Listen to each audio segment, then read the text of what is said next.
Good day to all employers in Hong Kong. I'm Rina Rosal Alfornon from San Miguel San Remillo, Cebu.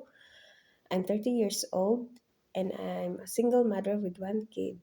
She is 12 years old. My highest educational attainment is high school graduate, and my hobbies are cooking, singing, and gardening.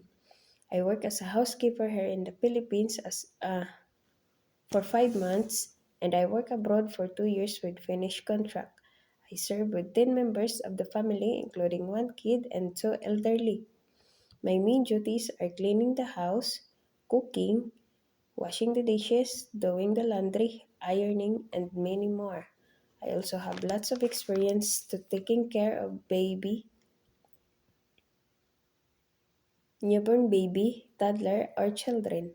I like to work with in Hong Kong because I want to earn money for my family needs and to have savings for my kids.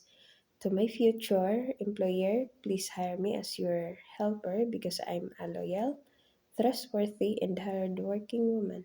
I promise to do all my duties and responsibilities. Thank you and looking forward to work with you as soon as possible.